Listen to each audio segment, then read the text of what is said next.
Hi guys, Vino here and welcome to this Vino Plum production, and in this video I'm going to be giving my thoughts and opinions, preliminarily wise, of Monster Hunter Rise.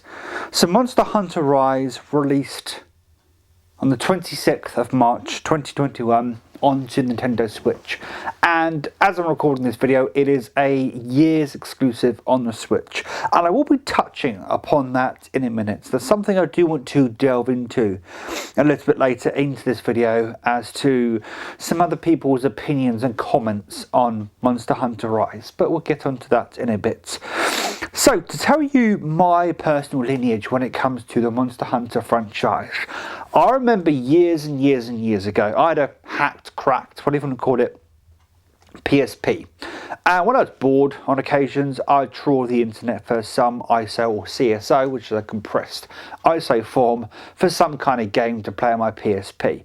And I came across this game called Monster Hunter Freedom Unite, I think is the name, or Freedom something. And I remember playing it. I remember bashing my head against it quite hard. It was archaic, it wasn't easy to necessarily understand. There was a bunch of things to do with it that I wasn't necessarily understanding. And I've known about the Monster Hunter franchise, and I've tried it out here and there. I've tried it out on the 3DS, I tried it out on the Wii U, I think, and never really understood it. That was until Monster Hunter World. Monster Hunter World released in 2018, and I bought it, I'm pretty damn certain, on release date, if not very shortly afterwards, and loved it to pieces. Unfortunately, I had to sell my copy on the PS4 due to reasons, and didn't play it again until it came into Game Pass on the Xbox One. Proceeded to get back up to where I was on the PS4, and loved every minute of it. Now, I never really got past the second or third region area, whatever you want to call it, and never ever got up to high rank, but I loved World. World was the first time in which I played a Monster Hunter game and was like, this is it. Now, I was deliberating at the time whether to buy Monster Hunter Generations Ultimate on the Switch, which is a port of a previous Monster Hunter game. What specifically that Monster Hunter game is, I don't personally know. I know it's a port.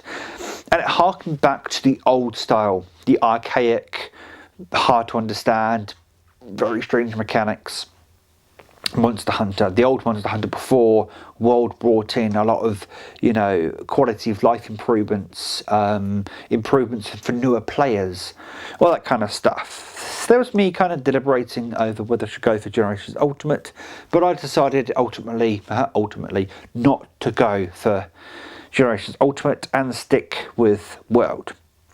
Well, when Rise was first announced it was in development for the Switch, I must say I kind of took that with a massive pinch of salt. I'm like, well, Generations Ultimate wasn't really what the new age Monster Hunter really represented, so what is this game? That is until its release. When it got released and I watched the reviews, there's a lot of hyperbolicism, a lot of hyperbolic comments going around saying this is the best game since Breath of the Wild, this is the best looking game on the Switch, or these various hyperbolic comments. And there's me thinking, okay, alright, I was already potentially interested in buying it because friends were going to buy it, so I'm like, okay, I'm going to take a stab and buy Rise. What can I say? I liked World, and I liked World a lot, but I've never got into the high ranked stuff in Monster Hunter. I can see myself getting into high ranked stuff with Rise. So if no one has ever played Monster Hunter, Monster Hunter is, as the name suggests, is an action RPG where you go out and hunt monsters as represented on this steelbook here. And you go out, hunt the monster in these regions. The older games require you to look up clues and stuff to find the monster, and then you'd have to manually find them.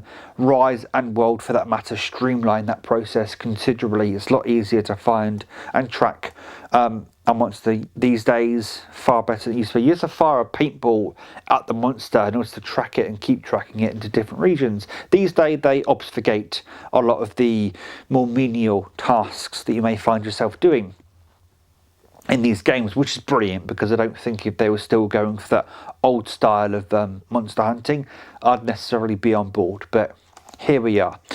And then once you defeat the monster, and each monster is like a boss battle, essentially. A boss battle in another game, that's what each monster would be. Each monster has its own characteristics, its own attack patterns, its own way of doing things. Some fly, some don't, some roll around in mud, all that kind of stuff. And once you beat the monster, you can then carve them up, and then use those carvings and those materials to make weapons and armour, to make it easier to take on those particular monsters again, or to take on higher ranked monsters down the road to get more, better gear. And that's the loop, basically. That is the loop of Monster Hunter. Now, any Monster Hunter game, the former part of the game is prepping you for high rank play. High rank play is when you get right up to the top of the ranking system, and then you basically go out and look for rare drops of materials and kind of stuff to craft really good armor. And there are some people who have said that you can't really judge a Monster Hunter game until you get to the higher rank, because that's where it's at for a lot of hardcore Monster Hunter players. And most hardcore Monster Hunter players play this for hours upon hours upon hours. I'm talking hundreds of hours. The game has a lot of replayability if you're into the loop, which I am, so I can see myself getting to that higher rank status and then carry on with the game. So in terms of Rise itself as a game, it's fantastic. It looks incredible. The RE engine that Capcom have made, obviously for Resident Evil 7, I do believe was originally made for. It's fantastic. It's hella scalable, hence why this looks so good on the Switch, and they've really refined that engine. This looks really good on the Switch, and we'll get into how good it looks in a bit. How it plays, it's intuitive. If you played World, I don't know if I want to go further back than that. If you've played World, you'll pick up Rise very quickly in terms of the controls and how they work. The extra mechanics that Rise brings to the table, the wire bug system, is fantastic and gets you back on your feet very quickly. You now have a rideable dog called a Palamute, which obfuscates the tedium of having to run back to the monster each time. It makes that a far more enjoyable experience. If you need to sharpen your weapon, which is a mechanic in Monster Hunter games, if you need to drink a potion to get your health back up, you can do all that on top of your dog. So you can literally press a few buttons, whistle for your dog comes up from underneath you, picks you up. You can run around on your dog while avoiding the monster you're currently facing, and you can drink up, you can sharpen your weapon, do all that kind of stuff. Whereas in previous Monster Hunter games, there's the very real possibility that the monster is going to interrupt the animation for you drinking a potion or sharpening your weapon or whatever it may be. So it's very newcomer friendly when it comes to a lot of that stuff. I will say that if you're brand new to Monster Hunter, there is still a learning curve, and you are still going to have to get your head over some of the more specific mechanics of Monster Hunter. But once you do get over those mechanics and over those more obstinate kind of mechanics, it's incredible. It really is. I've had a ton of fun already, and already having a ton of fun. And Capcom have already got planned content for the end of April, which I am, very much looking forward to checking out when that comes out. I can see myself playing this game for hours upon hours going forward. You can see here I've picked up this steelbook version. It was no more expensive than the standard version. Amazon had a pre-order bonus that if you pre-ordered it, you'd get the steelbook and a couple of keychains, a Palamute keychain and a Palico keychain. However, when I went to order it on Tuesday, I didn't order it on when it released, didn't have the money at the time. Amazon still had copies of the steelbook and the keychains available. So hey, I managed to get steelbook copy, and it is actually a really nice steelbook. If I open up once again, you can see this panoramic view of the Hunter and a Palico and a Palamute down the bottom there. Actually, there's a couple of Hunters facing off against this monster that I don't easily recognise just by looking at it.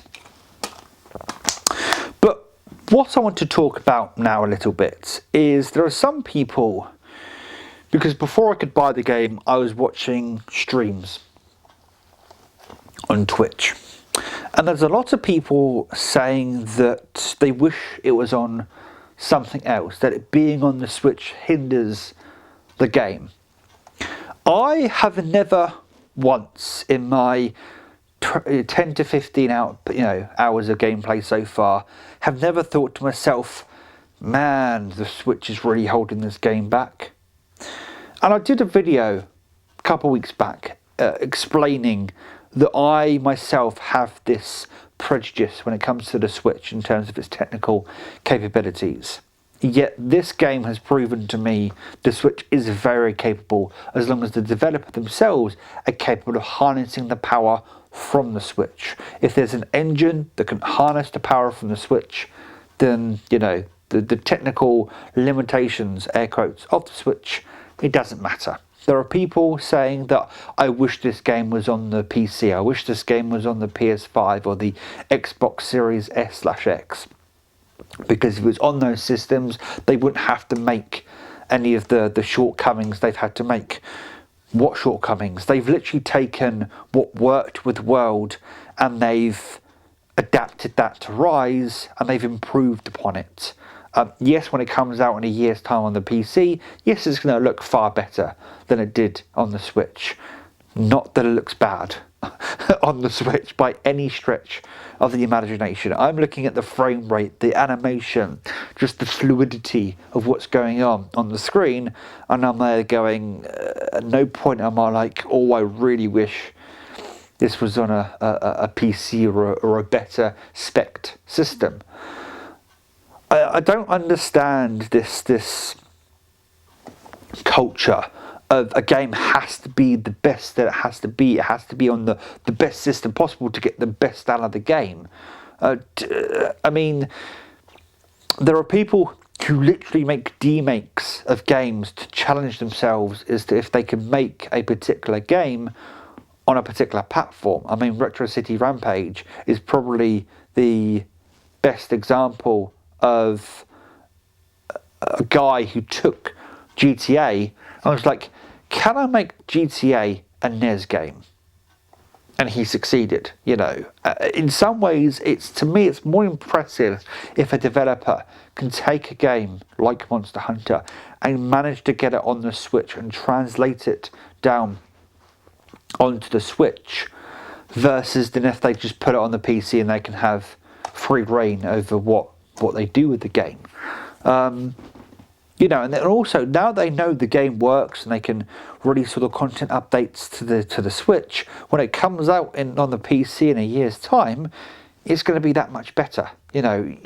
Those people that want it to be on the PC, if you were to look at our Switch players as guinea pigs, then please do so. The fact that it's going to be on the Switch for a year gives Capcom a hell of a lot of data that they can use to make the game far better when it eventually does come to the platform that you maybe want it to. I mean, there are some people who are still deliberating whether to buy it on the Switch because friends have it on the Switch, and I fully understand and with that. But if you're purely holding on for it on the PC from a technical standpoint, don't.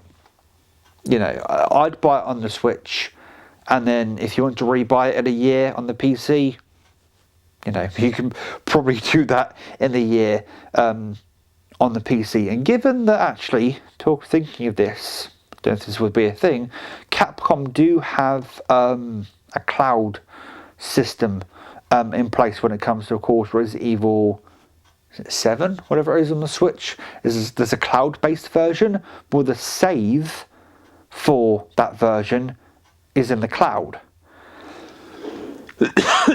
And they're able to bring in your cloud save from another system into that. So you never know, in a year's time, if you buy it on the Switch, you may be able to transfer your save over to the PC. I'm not saying that's a thing. I'm just spitballing in the possibility that Capcom may have a system to bring your save from the Switch over to the PC. It's not as far-fetched as some people may think it might be. But nonetheless, Monster Hunter Rise on the Switch so far is fantastic. Is it the best game since Breath of the Wild? I'm going to maybe mediate that a little bit and say that Breath of the Wild is a very different game to Monster Hunter, and there are some crossovers between the two. There are a lot of crossovers between the two, but they're different enough for me to be like, it's comparing apples and oranges. It's a bit of a hard comparison to make. It's definitely the best looking game on the Switch that I've personally seen from a purely graphical perspective, and it is a hell of a lot of fun. And I've been playing with friends, and I am enjoying it a hell of a lot, and can see this becoming my game of choice for a long time. Funny enough, Binding of Isaac Repentance has also come out, and I've been playing that a little bit. There's actually some roguelike elements to Monster Hunter, if you think about it. You're doing the same thing over and over again in a repetitive kind of nature, looking for better drops and better items. Sound familiar? Anyway, guys, hopefully you enjoyed this, my little, thoughts and opinions of Monster Hunter Rise at this point, with about 10 to 15 hours of gameplay in. I will be doing another one of these videos in about a week or so's time when I've got some more hours into this game, and I'll give you an updated perspective of my thoughts of this game. Until next time, guys, please take care, and as always, enjoy the rest of your day. Ta-ra.